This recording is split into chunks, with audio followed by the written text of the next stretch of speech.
Assalamualaikum warahmatullahi wabarakatuh. Alhamdulillahirabbil alamin. Pemirsa, jumpa lagi dalam program Tafsir Al-Misbah mengenal surat Al-Maidah. Alhamdulillah kita sudah memasuki 10 hari bulan Ramadan, di mana dalam 10 hari itu Allah memberikan rahmat yang tak terkira kepada kita semua. Semoga kita tidak melewati bulan Ramadan ini secara sia-sia, dan semoga kita dapat mengambil hidayah yang akan berikutnya Allah berikan pada kita.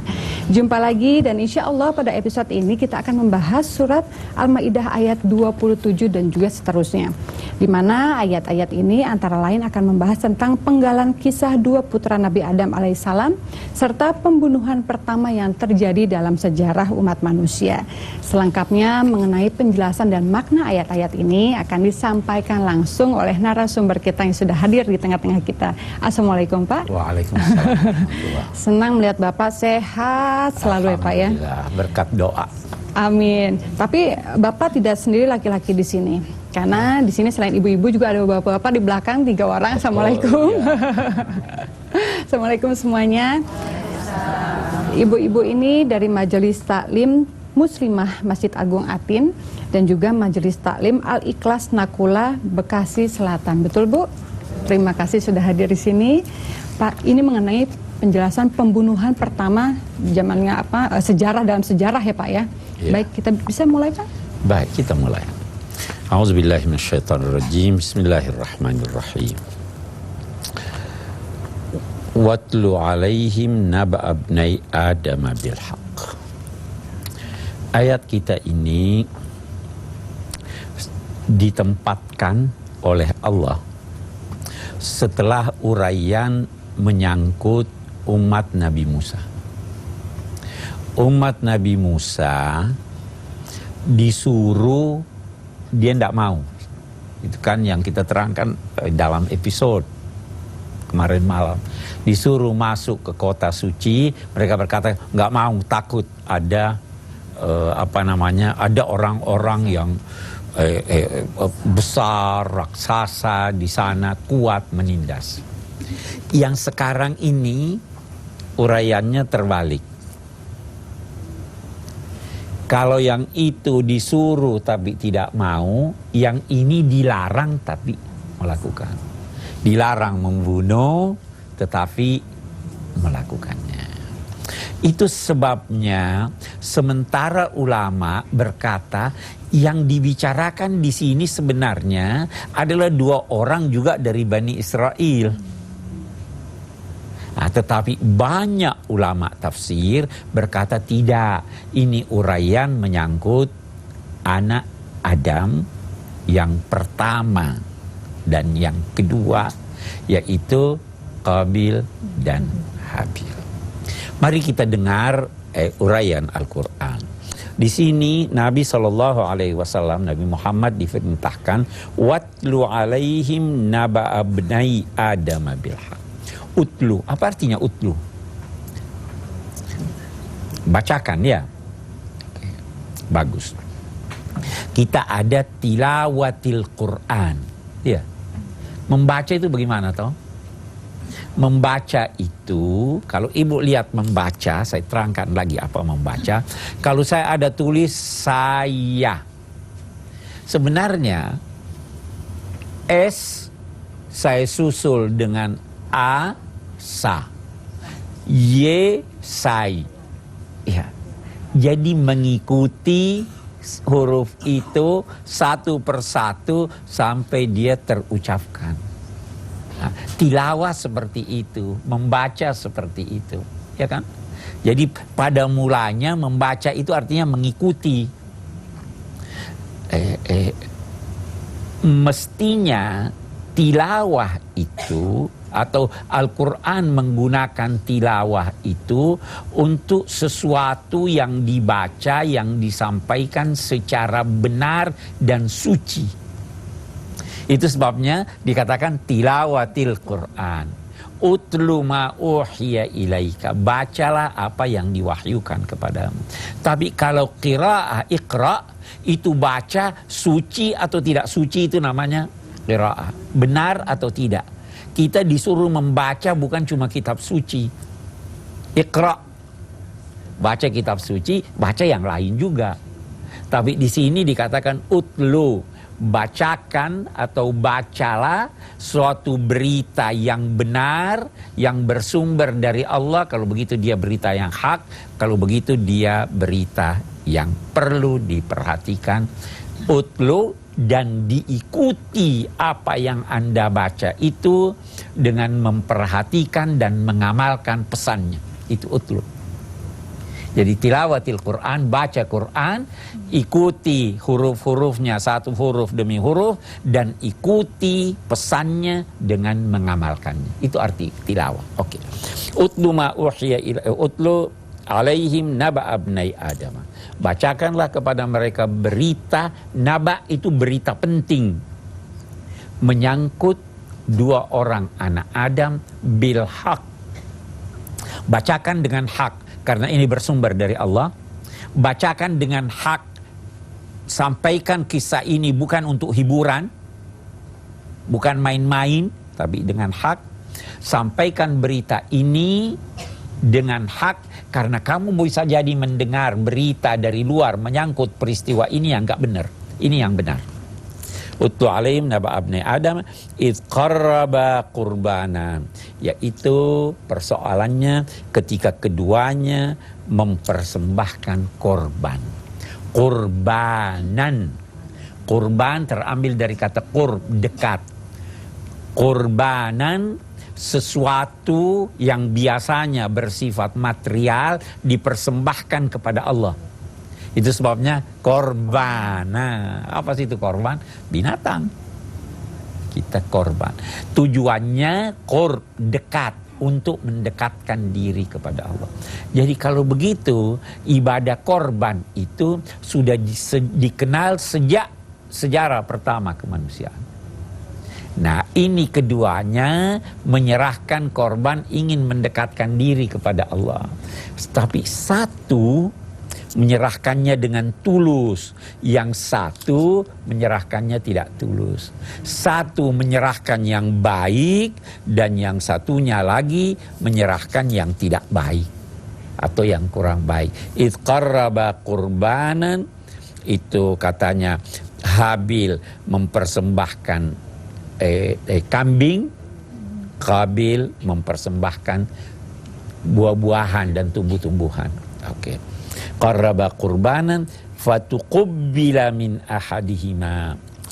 Salah satu di antara mereka itu diterima korbannya dan yang lainnya tidak diterima. Mengapa? Kita akan lihat sebentar lagi. Pemirsa, kami akan lanjutkan kembali kisah dua anak Adam ini setelah pesan-pesan berikut. Tetaplah bersama kami. Anda sedang menyaksikan program Tafsir Al-Misbah mengenal surat Al-Maidah, dan pada pagi hari ini kami sedang membahas ayat 27 dan seterusnya. Silakan dilanjutkan, Pak. Baik. Jadi satu diterima, satu tidak. Dulu kata sementara ulama, kalau orang menyerahkan korban kepada Allah, itu ketahuan diterima atau tidak dari kalau korbannya itu disambar petir, dimakan api, itu namanya diterima Allah. Kalau tidak, tidak diterima. Jadi korbannya salah seorang di antara mereka yang diterima karena disambar api, yang satu tidak. Untung sekarang nggak begitu, Bu, ya. Nah, kalau tidak orang bisa bilang ini. Oke. Fatuqubbila min ahadihima wa lam yutaqabbal minal akhar. Qala la'aqtulannaka. Yang tidak diterima korbannya ini berkata, saya pasti bunuh kamu. Dia iri hati. Kenapa ini diterima, ini tidak? Saya pasti bunuh kamu. Kata saudaranya, kenapa kau mau bunuh saya? Itu bukan salah saya, tuh kira-kira maksudnya begitu. Itu bukan salah saya kamu diterima atau tidak, itu salah kamu. Kamu kurang tulus, kamu tidak pilih yang baik. Baru dikatakan innama yataqabbalullahu minal muttaqin. Allah menerima korban itu dari orang yang ikhlas. Dari orang yang bertakwa. Takwa hauna di sini. Jadi salah kamu kalau mau bunuh saya. Persoalannya persoalan kamu, bukan persoalan saya. Tetapi iri hati kok bisa diterima. Ulama-ulama berkata ada 3 dosa pertama yang terjadi. Dosa yang pertama terjadi dari iblis, takabur, sombong. Dosa yang kedua terjadi dari Adam. Kenapa Adam? Sangka buruk pada Tuhan. Dia bersangka buruk. Iblis berkata kepadanya, itu kamu tidak dilarang makan pohon itu supaya kamu tidak jadi malaikat, supaya kamu tidak kekal. Dia sangka buruk pada Tuhan. Dosa yang ketiga antar manusia ini adalah iri hati. Itu sumber. Innama yataqabbalullahu minal muttaqin. Baik. La in basatta ilayya yadaka litaqtulani. Kata Habil, kalau kamu mengulurkan tanganmu untuk membunuh aku, ma ana bibasit yadayya liaqtulak. Saya tidak akan mengulurkan tangan saya untuk membunuh kamu. Nah, pelajaran dulu kita lihat di sini. Dalam ajaran Al-Quran, kalau ada orang mau bunuh Anda, jangan membunuh dia.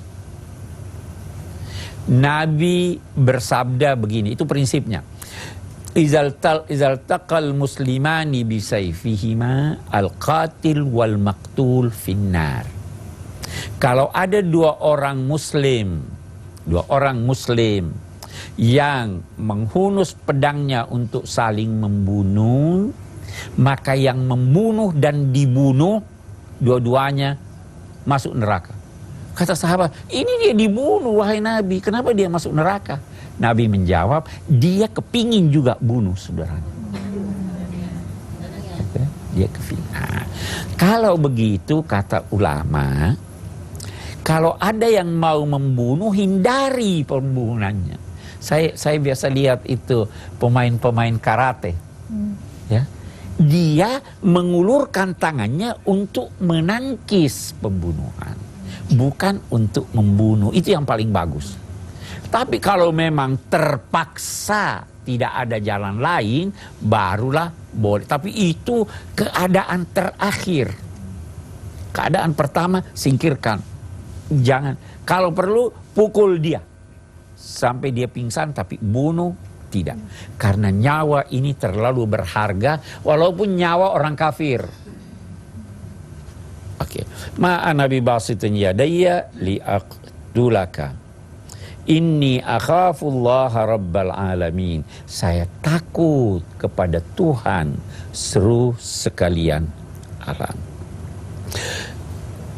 Baru dia katakan, inni uridu antabu'a bi ismi wa ismika.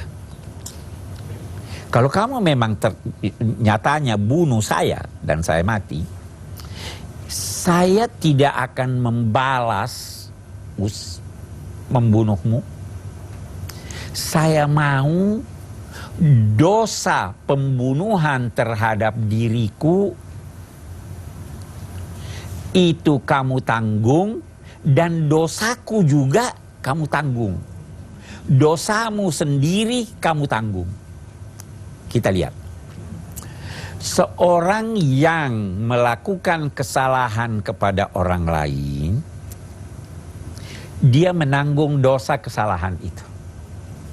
Yang bersangkutan yang terhadap dia berlaku kesalahan akan menuntut di hari kemudian. Ya Allah, dia pernah tampar saya, dia bunuh saya. Sekarang saya mau dosa saya dia ambil. Saya mau kebaikannya saya ambil.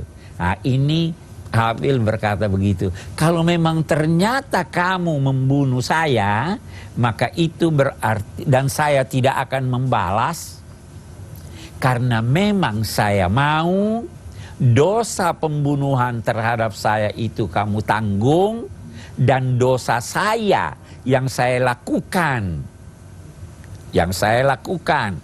itu gantinya adalah kamu ambil dosa itu, kamu tanggung karena kamu mencederai saya. Di samping itu dosa kamu yang lain, antara lain tidak mempersembahkan korban dengan ikhlas, itu juga kamu tanggung.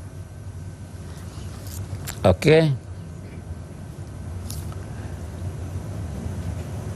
Ini uridu antabu abi ismi wa ismika fatakuna min ashabin nar wa dzalika jazaa'uz zalimin. Sehingga kamu menjadi penghuni neraka, dan itulah balasan orang yang mantap penganiayaannya. Salah satu penganiayaan yang paling besar itu adalah membunuh. Baik, saya potong dulu Pak. Baik.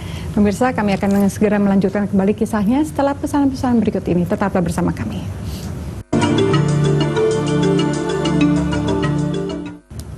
Pemirsa, terima kasih Anda masih bersama kami dalam program Tafsir Al-Misbah Mengenal Surat Al-Maidah, yang pada pagi hari ini kita sedang membahas ayat 27 dan juga seterusnya. Silakan dilanjutkan kembali Pak. Baik, kita lanjutkan. Sudah dinasehati nih oleh saudaranya, jangan bunuh saya. Kalau engkau membunuh saya itu kamu tanggung dosa yang besar. Dosa saya pun yang teraniaya kamu akan pikul. Nah, tapi selanjutnya dikatakan di sini fatawwa'at lahu nafsuhu. Nafsu itu menyuruh kita berbuat yang buruk.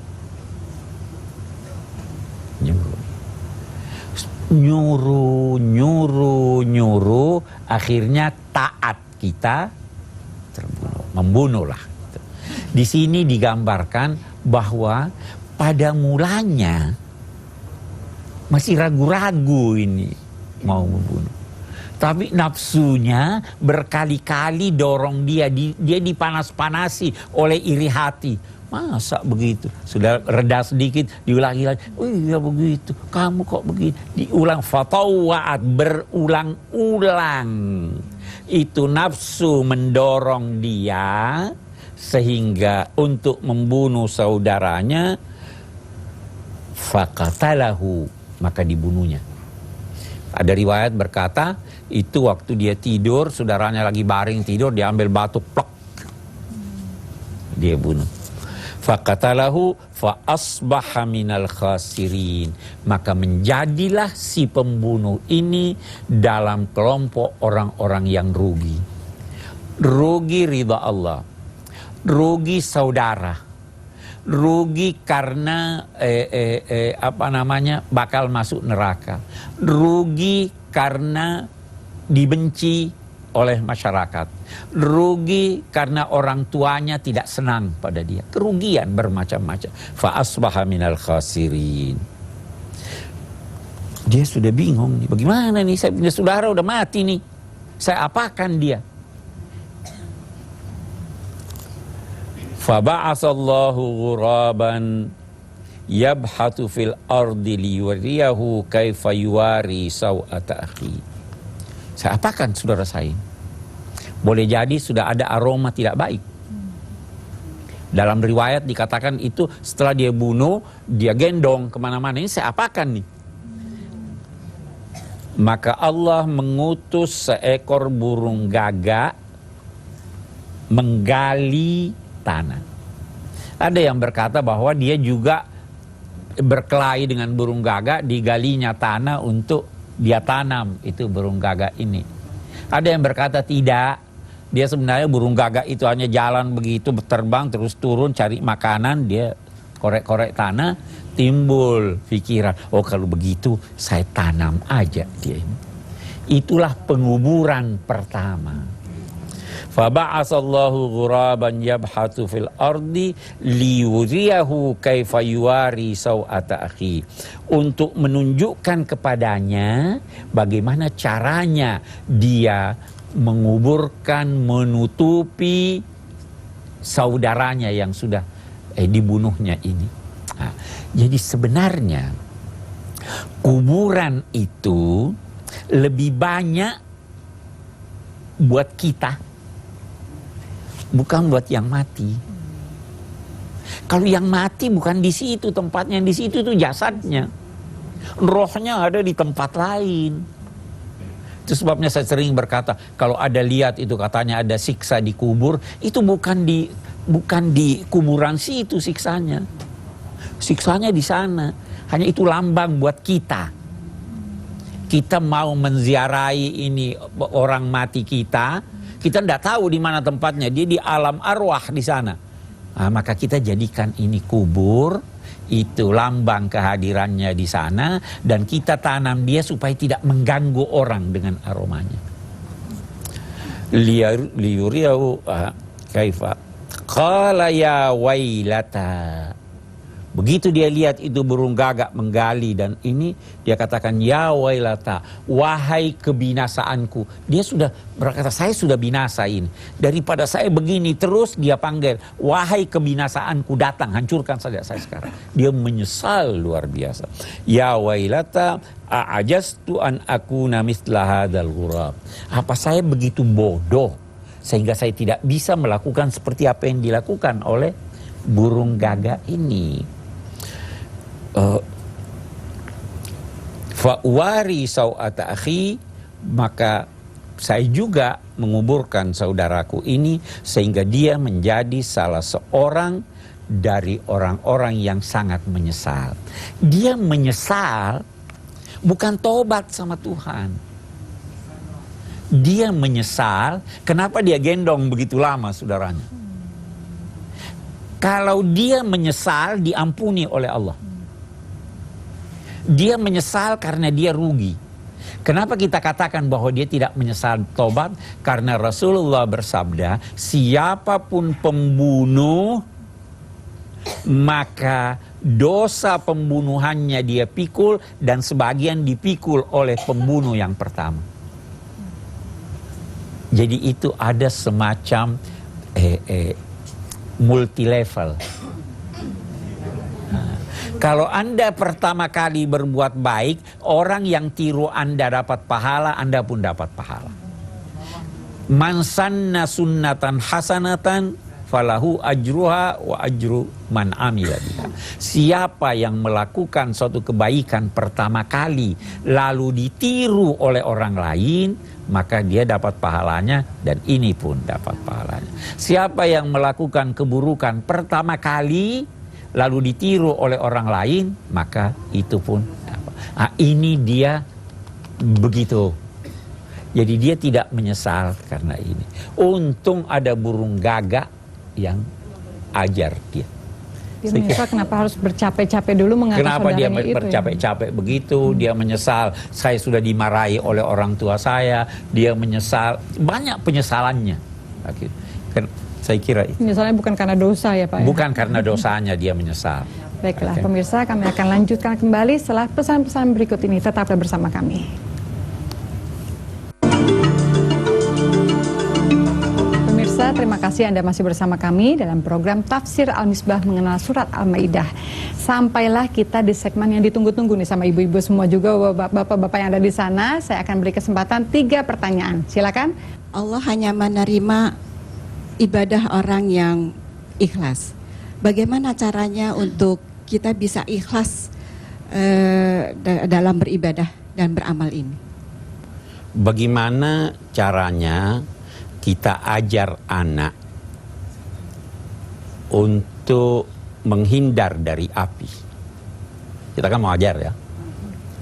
Yang pertama, kita beritahu dia bahayanya bermain api. Iya. Jadi dia perlu tahu bahwa api itu berbahaya. Ini yang pertama kalau ikhlas. Tahu dulu bahwa ikhlas itu mutlak. Mutlak diperlukan bagi suatu amalan yang hendak diterima oleh Allah. Tidak ikhlas, tidak diterimanya. Kalau tidak tahu ini, ibu tidak akan ikhlas. Kita tidak akan ikhlas. Kita tidak tahu apa dampaknya. Nah, setelah itu, kalau kita sudah sadar bahwa kita sudah tahu bahwa tanpa ikhlas tidak diterima, maka itu harus ditanamkan, pengetahuan ini harus ditanamkan ke dalam hati sehingga mantap hati itu. Itu peranannya percaya. Percaya enggak? Kalau tidak percaya masih tidak ikhlas. Kita sudah semua orang udah tahu, ya kan? Umat Islam misalnya semua udah tahu harus ikhlas, harus ikhlas. Tetapi tidak masuk ke dalam hati, tidak ada kesadaran itu di dalam hati. Tapi kalau kesadaran itu sudah ada, betul nih, saya tanpa maka di sini ada proses kerja. Nah, bagaimana itu? Bayangkanlah dalam benak bahwa hati saya ini wadah. Di dalamnya tidak boleh ada kecuali karena Allah. Kalau ada selain dari karena Allah, saya harus keluarkan. Saya beri contoh, gelas isinya cuma air putih mestinya. Kalau ada batu bagaimana? Tidak ikhlas itu. Saya harus keluarkan batunya supaya wadahnya tetap air putih yang bersih. Hati saya ini, dada saya ini seperti gelas tadi, isinya harus hanya karena Allah. Saya perhatikan, ada enggak selain dari Allah di sini? Oh, ada nih, mau dipuji orang, saya keluarkan. Begitu caranya ikhlas. Itu sebabnya orang berkata, ulama berkata, ikhlas itu sulit. Karena Anda harus menghadirkan niat Anda harus buka dada Anda untuk melihat apa isinya. Setelah tahu apa isinya, keluarin itu. Keluar kamu, saya hanya mau karena Allah. Nah, itu baru ikhlas. Tetapi caranya yang pertama itu tadi, tahu dulu. Setelah tahu, sadar bahwa ini kalau tidak begini ini bahaya. Anak-anak udah tahu bahaya tapi dia tidak sadar. Nyalain korek. Nah, dia sadar, maka apa yang kita lakukan? Kita jauhkan korek itu. Jangan di sini kita main. Ya kan? Saya kira begitu, Bu. Silakan. Pertanyaan berikutnya. Bagaimana caranya mengendalikan amarah yang memuncak sehingga tidak menimbulkan korban? Terima kasih. Pergi mandi. Pergi berwudu kata Nabi. Itu caranya. Itu kan katanya kalau ibu marah, kita marah itu kan mendidih. Bagaimana ini supaya dia tidak mendidih nih? Siram air. Dia mendidih, dia panas, muka merah. Ya kan? Di rumusannya yang lebih jauh, tinggalkan tempat. Itu terkendali. Mohon bantuan Allah. Auzubillahi minasyaitonirrajim. Itu cara-cara untuk ini. Baru setelah itu mungkin masih ada sisa-sisanya nih. Yang penting yang memuncaknya sudah mulai turun, sisanya masih ada. Baru berpikir. Kita tidak dilarang marah. Kita hanya disuruh marah pada tempatnya. Ini sudah tempatnya atau tidak nih marah? Tempatnya itu banyak. Tempatnya sudah orang ini atau belum yang perlu dimarahi? Sudah waktunya di sini atau belum? Ini sudah harus marah, tapi kita lihat, ini masa di pesta saya mau marah? Jangan. Masa di tengah malam ribut saya mau marah? Tunggu aja sampai besok pagi. Apa sudah betul orang ini? Oh iya, ini udah betul. Sudah tempatnya, sudah tempatnya. Sudah waktunya. Masih harus sabar lagi dulu. Ini marahnya bagaimana ya? Dalam kadar apa? Kalau difikirkan itu semua reda ini. Silakan Bapak-bapak ya. Terima kasih.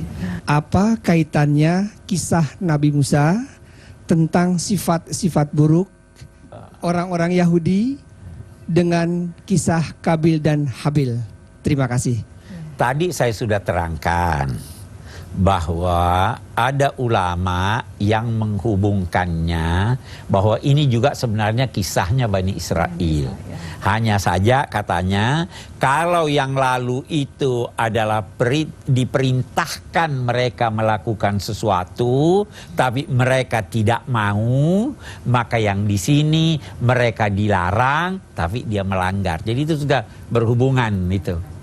Berhubungan. Tapi kalau kita mau berkata bahwa ini kisah tentang anak cucu Adam, kita tetap bisa berkata ayat-ayat ini memberikan kepada kita pelajaran bahwa kalau dalam konteks ini bahwa iri hati itu adalah salah satu sumber pokok dari kejahatan.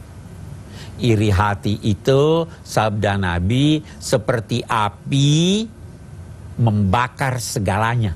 Segala kebaikan terbakar olehnya. Saya kira itu ya, kita bisa hubungkannya ke sana. Pemirsa, kami akan segera kembali lagi setelah pesan-pesan berikut ini tentunya.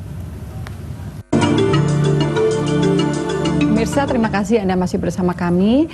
Sebelum saya berikan kesempatan pada ibu-ibu, saya mau bertanya dulu nih Pak. Tadi kan doanya Habil berkata pada Qabil bahwa jika membunuh saya, nanti dosa-dosa saya ke kamu semua dan kamu yang menanggung. Dan itu berupa doa Habil pada Allah. Dikabulkan Pak? Dikabulkan. Lalu bagaimana ada pernyataan yang mengatakan seperti ini, bahwa dosa, amal ibadah kita semua kita menanggung, bukan orang lain yang menanggung. Ini bagaimana hubungannya Pak? Bagus, bagus. Jadi begini Bu. Dosa itu ada dua macam. Ada dosa antara manusia dengan Tuhan, ada dosa antara manusia dengan sesama manusia. Dosa antar manusia ini kalau bisa diselesaikan di dunia, selesai. Saling memaafkan atau apa. Kalau tidak, yang berdosa, yang dilakukan terhadapnya dosa itu akan menuntut di hari kemudian. Ya Allah, ini orang pernah maki saya, ini orang pernah ini saya. Maka Tuhan melakukan pengadilan, maka diputuskan, oh memang kamu salah. Sekarang kamu harus ganti rugi. Ganti ruginya apa? Mau diapain? Dia mau bilang saya mau kembali lagi ke dunia? Nggak bisa. Kalau begitu dia menanggung dosanya sendiri, tapi balasannya itu diambilkan. Oh ini kau punya kebaikan, saya kasih dia. Ini dia punya dosa, kamu ambil. Jadi dia tetap menanggung dosanya sendiri. Di sisi lain, kita terkadang dalam pandangan nalar kita itu si A yang melakukan kejahatan. Ya toh? Tapi sebenarnya kejahatan itu terjadi karena ada aktor intelektualnya di belakang yang kita tidak lihat. Ya, siapa yang dituntut di sini? Apa yang suruh di belakang ini kena menanggung dosanya? Yang ada orang yang suruh bunuh orang. Bukan cuma yang membunuh yang kena, tetapi yang suruh juga kena. Di sini dia juga menanggung akibat dosa itu. Jadi jangan lantas berkata yang bunuh aja. Enggak, bisa yang lain. Karena dia ikut melakukan dosa itu. Saya kira demikian. Oke. Silakan Ibu, saya berikan kesempatan lagi untuk 2 pertanyaan. Langsung Bu ya.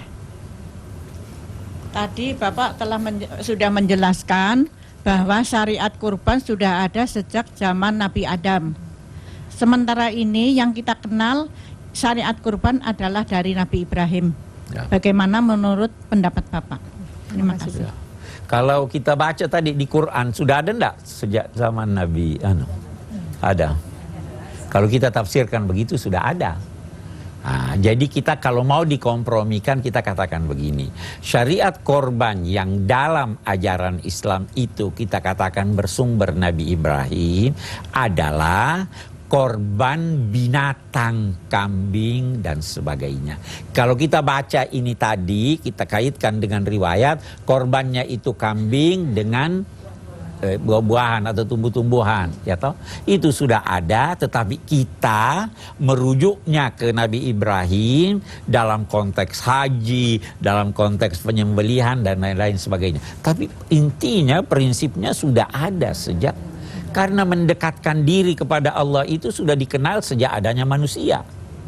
Saya kira itu, Bu, ya. Oke. Baik. Silakan Ibu, pertanyaan berikutnya. Pak, tadi dijelaskan bahwa ruh orang yang meninggal itu tidak di dalam kubur. Lalu bagaimana orang tersebut bisa merasakan nikmat siksa di kubur? Sekian. Kalau singkatnya, Bu, dia rasakan di tempat roh itu berada. Saya mau tanya Ibu, pernah tahu ada satu orang dikubur bersama-sama dalam satu kubur? Nah, kalau di negara Arab atau di Mesir itu satu kubur bisa puluhan orang di dalamnya. Kalau ada yang baik, ada yang jahat, disiksa dua-duanya di sana. Nah, bagaimana tuh? Nah, jadi orang yang meninggal itu rohnya pergi ke suatu alam namanya alam barzakh. Jadi jangan, bukan di situ saya yang tinggal di jeruk purut samping kuburan itu, bukan di situ. Iya kan? Di alam sana, kuburan itu buat kita. Itu sebabnya jangan itu sebabnya sebenarnya dalam ajaran Nabi, kubur itu tidak perlu mewah-mewah. Kalaupun dimewahkan itu buat kita sebenarnya, bukan buat yang meninggal. Jadi dia merasakan siksa dan nikmatnya kubur, apa yang kita istilahkan nikmat kubur itu di tempat roh itu berada di alam barzah yang kita belum tahu sampai sekarang. Baiklah Pak, silakan berikan kesimpulannya Pak. Kalau hari kita ini mau simpulkan, yang pertama yang saya ingin garis bawahi, hindari iri hati. Itu sumber petaka. Yang kedua, berusahalah untuk melakukan hal-hal baik. Kalau bisa lakukan hal baik yang pertama supaya pahalanya mengalir pada Anda. Itu sebabnya kan yang mengajar itu begitu, amal jariah kan mengajar. Yang ketiga, kalau dihadapkan pada orang yang mengancam untuk membunuh seseorang, bersikap pasiflah, halangi pembunuhannya dan jangan berusaha membunuhnya. Apalagi ini saya kira menyangkut Islam mengajarkan, Al-Quran mengajarkan bahwa orang yang meninggal dunia itu dikuburkan jasadnya, tidak dibakar. Ya kan, dari sini saya kira itu. baik, terima kasih Pak, terima kasih atas penjelasannya, terima kasih Ibu-ibu atas kehadirannya di sini. Pemirsa, demikianlah penjelasan ayat-ayat suci Al-Quran yang telah memberikan gambaran pada kita tentang kisah-kisah terdahulu yang dapat kita jadikan panutan agar kita bisa terhindar dari perbuatan dosa. Sampai jumpa lagi di episode mendatang. Selamat menjalankan ibadah puasa. Wabillahi taufik wal hidayah. Wassalamualaikum warahmatullahi wabarakatuh.